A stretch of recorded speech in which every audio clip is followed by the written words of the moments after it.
Hey, welcome to Beyond the Headlines on our WMBD Plus app. We're breaking down today's local news stories with our very own reporters. I'm Renee Skinner. Today we'll be going over the annual Stuff a Bus campaign. Then we're getting an inside look at a new artificial intelligence lab at Illinois State University. And lastly, hear about a huge gaming festival that's on its way to the Peoria Civic Center next year. So our first big local story of the day: over the past 38 years, a partnership between two Peoria organizations has brought food to people's tables. And in just a week, this same food drive will kick off. Now, WMBD's Alex Berger joins us now. Alex, this is your story for the day, one of your stories for the day. What can you tell us about Stuff the Bus? Yeah, absolutely. So this is a partnership between CityLink and the Peoria Friendship House.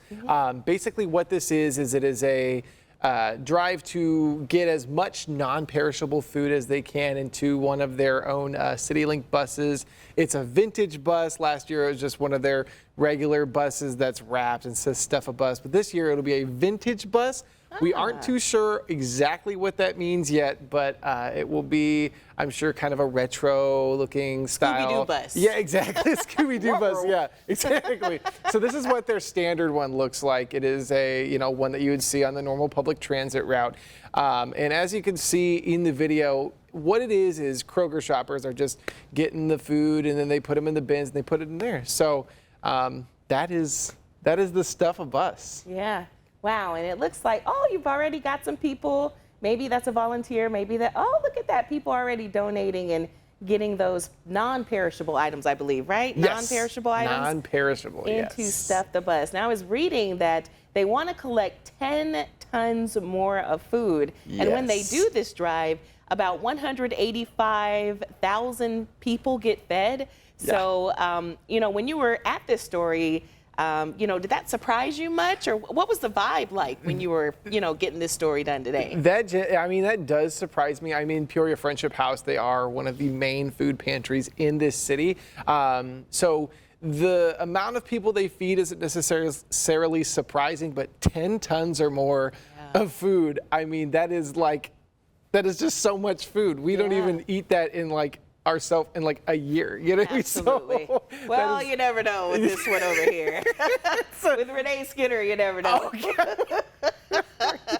okay to laugh. It's okay. Oh man, it's okay. I match it. We're all good. So I mean, but it's a lot of, you'll see macaroni boxes, you'll see soup, you'll see tomato soup, whatever it'll be. Anything that has to do with being in a grocery shelf where it isn't in a refrigerated area. Absolutely. That's exactly where it goes. And yeah. Oh, did I cut you No, off, you didn't cut me off at all. No, okay. We get a little real on this Beyond the Headlines show. Exactly. So it's more casual. Exactly. But I was going to ask, when does this start? What are the details? And it's Kroger locations, right, where people can buy these items? Yes, absolutely. So these are specific Kroger locations. There's a couple in Peoria, in the East Peoria Kroger on Main Street, and then a new Kroger this year because one of the Krogers in Peoria closed. They closed, that's right. They will have one in Pekin. The one in Pekin will be a participating Kroger this year.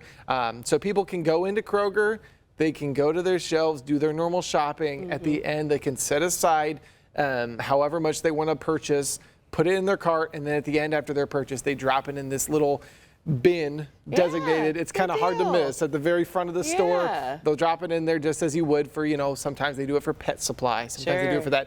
Same kind of thing, like a toy drive. Same kind of thing. It'll just be cans and boxes. Good food, yes, exactly. And it feeds so many people. Even just that box of mac and cheese can feed a lot. Yeah, you're making a difference for sure if you decide to donate. But great reporting today, Alex. Thank you. Absolutely. So if only people could DoorDash those donations to Stuff the Bus. Exactly. So I say that to lead to this next story. Check this out. DoorDash is unveiling a new delivery robot. Oh, wow. Meet Dot, who DoorDash says is capable of navigating bike lanes, roads, and sidewalks and reaching speeds of up to 20 miles per hour while carrying up to 30 pounds of merchandise. The company is starting Dot off with an early access program in Mesa, Arizona. Is that Tempe and Mesa, Arizona? I think it's Tempe. Tempe, that's yeah. right. Oh my I gosh, could be I'm wrong. from the West and I should know that. That's okay.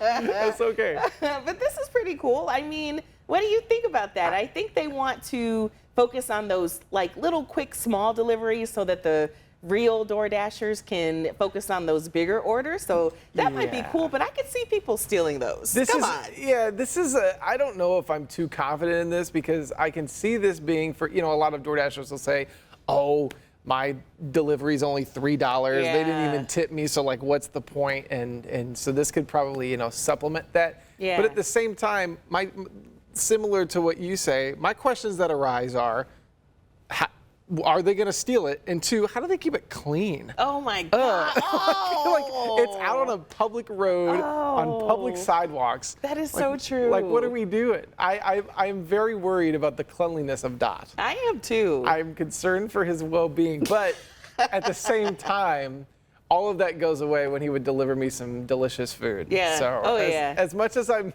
not for Yep. the robot AI takeover that we're experiencing or whatever it is, it's kind of interesting. It's kind of interesting. Definitely keep some, wipes ready for that Yes. bot and that food. You're so right about Yes, germs. dude. Oh my gosh. I'm a germaphobe myself, so that's like Yeah. the first thing that comes to mind for anything. It's Good always deal. like, is it clean? Good deal, man. You have to ask nowadays. You do. You really do, especially with a DoorDash bot. Yes. Oh my goodness. All right. That didn't compute for us, but maybe it computed for you. I don't know. When we come back on Beyond the Headlines, we've got Austin Feeman joining us from the Twin Cities Bureau to give us an inside look at a new AI lab, speaking of, at Illinois State University. We'll be right back.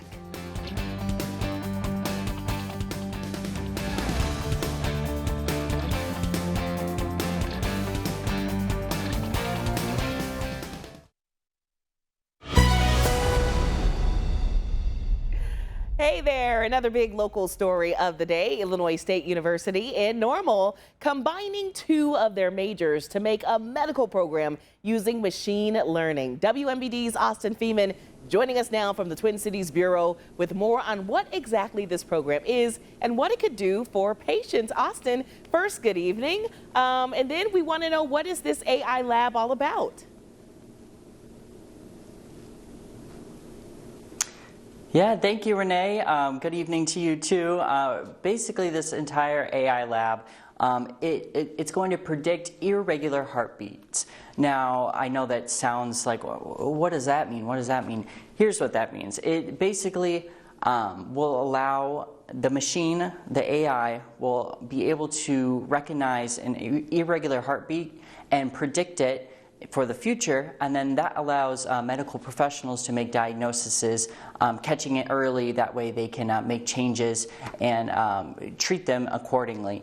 Now, this is basically, the machine is being fed data from patients, which is coming from a secure database, and it learns more and more and more the more it is used about these irregular heartbeats and ways to catch them. Basically, you're teaching it patterns of irregular heartbeats.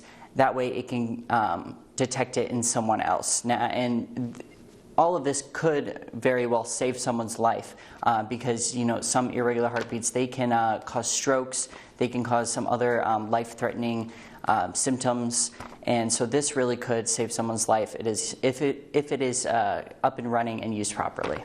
Wow, that sounds so fascinating, and it's so crazy almost how AI technology is just all around us now. And so what will this do for students? Because I imagine if you're in a medical program, you definitely want that hands-on experience. So can you tell us, what will this do for the students who participate with this AI lab?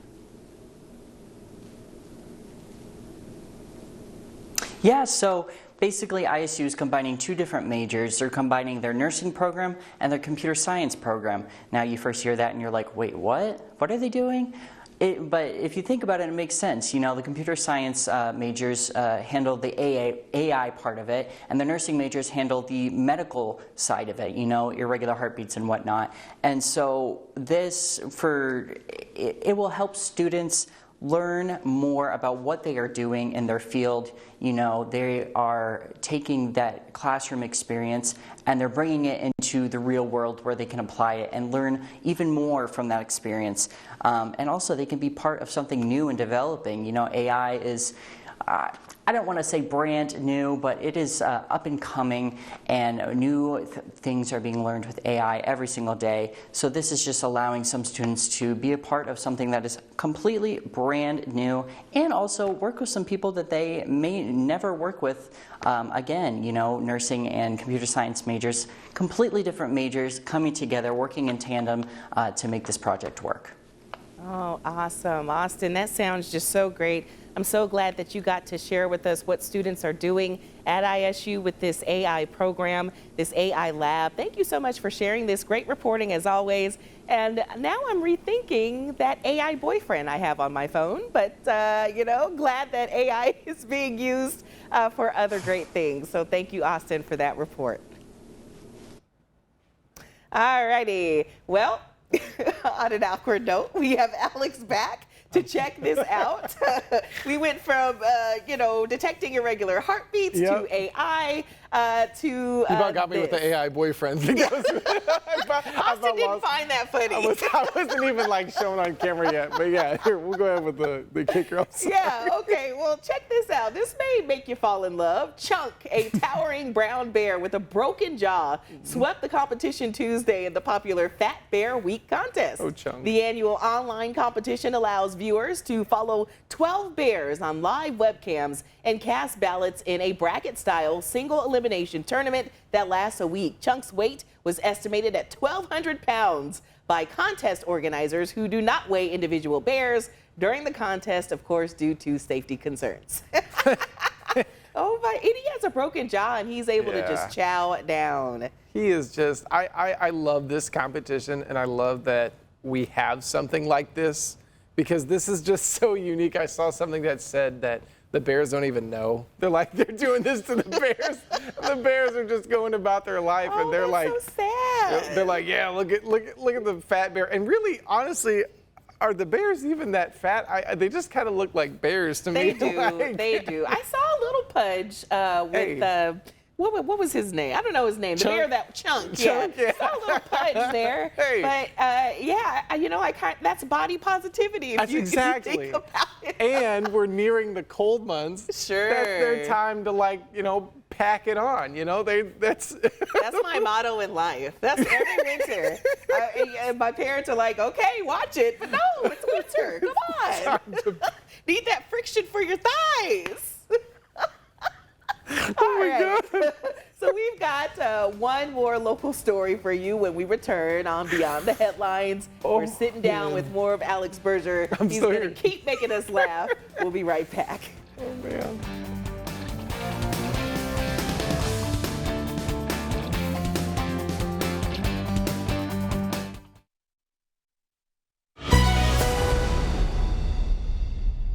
Hey, welcome back. Another big local story of the day. An entirely new gaming and technology festival will be held in Peoria next year. WMBD's Alex Berger, my favorite talk show host, is back in the hot seat now to tell us more about this. This sounds exciting and very unique. And first, are you a gamer? I am. Oh, I've been a cool. gamer since I was 2 years old. Oh, I was dear. playing. Oh, gosh. I have. Lord help us. I have. I've been playing Madden since I was 2, Call of Duty since I was in 2nd grade. Really? Yeah. And I turned out okay. Let it be known. But So far, he's okay. Exactly. So far, exactly. Yeah. But what about this festival? What's going to be happening? Yes, so this is called Future Play in Peoria. So basically what this is it is a place where gamers, people who are big into technology, they can all come together at different places in Peoria to kind of show off the love of Peoria. I mean, the last time we've seen something like this was in like 2016 when Pokemon Go was huge, if you remember that game. People still play it, but back then when it was really big, there was a big event on the riverfront where, I mean, thousands of people came in for this. Because, I mean, gaming is a huge deal, but it's not even just gaming. It's technology, like where it's going to be different kind of tech companies, and I'm Yeah. sure a lot of startup companies that we have in Peoria, along with certain. There's going to be a music festival as well. So Whoa. yeah, so with the proposition going in right now for a new music venue Oh, in that's Peoria, right. I'm wondering if that's going to be done by that time. But I don't imagine. I mean, obviously, I'm not an architect. I'm not a Yeah. person, but Yeah. I don't know if it'll actually be done in time. However, either way, a music festival is also planned. That is so cool. It's really cool, though. Maybe you could do that. What's that video game where you step and you go along with Oh, the Dance Dance Revolution. Yeah, Yes. maybe that could be, part of the music festival part of it. It could. You combine both of them. You combine Yeah. the music. Yes, absolutely. So, what are some of the? Are there going to be competitions at this festival? What other main events can you tell us about, or maybe we may have to, find out and see when we get there? Yeah, there's a lot of, I'm sure there's a lot of specific details that'll be worked out once it's there, but there will be a national collegiate esports playoff. So this will Whoa. be, this is, I think this is just, like, this is above like a convention. Like, this is kind of a, like, this is a big sports event, truthfully, Right, because, right. I mean, gaming has turned into sports. One of our current anchors, Cameron Bain's a former esports Is he professional gamer. really? Yeah, he played at ISU as well, and he's really big into this too. But this is a big event for sporting, gaming, anything like that, because some of the best collegiate gamers across the country will be coming in for Yeah. this event to play different games. It could be League of Legends. I mean, obviously we don't specifically know the games yet, but Yeah. could be League of Legends, could be Call of Duty, could be Fortnite. I don't Good think you can do deal. really too much with Minecraft, but there's, Oh there's a my lot of gosh, games that you no, can do. please don't do that. Yeah. I just remember this just brings up fond memories of playing Mario, Super Yeah. Mario, and memorizing the up, down, Yep. down, side, A, B, C. Yeah, you write them That's all down. that- You write them This all. reminds me of. So, what's your game that you're really into right now? So there is just so many. Mainly what I play is Call of Duty. I play Call of Duty, like I said, I've been playing that since second grade. I play a lot of Fortnite as well. Fortnite is probably the staple that I play. When I'm really bored of anything, I play Balatro, which is this card Balatro. game. Actually, Jacob behind the camera, he plays a lot of Balatro Oh, himself. cool. Basically, it's like poker, but kind of remade, reduxed. It's really fun, and it's a one-player game, so you don't have to play it with anyone. So I love those games. if all my friends get off for the night, I'm like, you know what? Balatro it is. Good deal, man. So, Good deal. But that's what I play. Good So, deal. And any sports games too. So. Sports games, of course. 2K That's high Madden, on the all that. radar. All right, but before we go, this driver, maybe Need for Speed could be your game. Oh, look at that. Well, it leads us to this story. Before we go, this Yeah. driver in Florida was caught speeding over 100 miles per hour because, he was late for the barber. He was clocked at 177 miles per hour on a Palm Coast highway when the police asked him why he was going so fast. He said, quote, "I have an appointment with my barber." Unfortunately for him, the haircut had to wait. He was brought to the area jail, from which he was later released on a $150 bond. Oh my goodness. I've never hit 107 ever No. in a car ever. So Yeah. And for a haircut, did he need a haircut that bad? I mean, I'm going to be so honest. Looking at this video, absolutely. This man needs to actually, he might need a new barber because this is rough. But man. he's driving a vet. He's driving a Corvette, and that's probably his average. Driving a Corvette, he's probably everyone going. goes fast in a Corvette. Exactly. Like, people are going probably way over the speed limit. This probably happens a lot. But why the barber? Why the They're not going to hurt you. Exactly. Like, it's not going to be like, you're not going to get like written up by the barber or something for being late or something. Oh my gosh. I don't know. I've never had a barber or anything. My cousin's a hairstylist, so I'll have to ask her if there's like a punishment they have for clients being late. I don't know. Has that ever been an experience for you? No. Exactly. I don't know. I can't even Imagine fathom that. that. Yeah, truthfully. Well, To our viewers, make sure you don't speed to your hair appointments. On that note, thank you for joining us today Beyond the Headlines. You can find all these stories and more over on our website, ciproud.com. Good night. For breaking news and weather updates 24/7, log on to ciproud.com and download the free CI Proud to Go mobile app.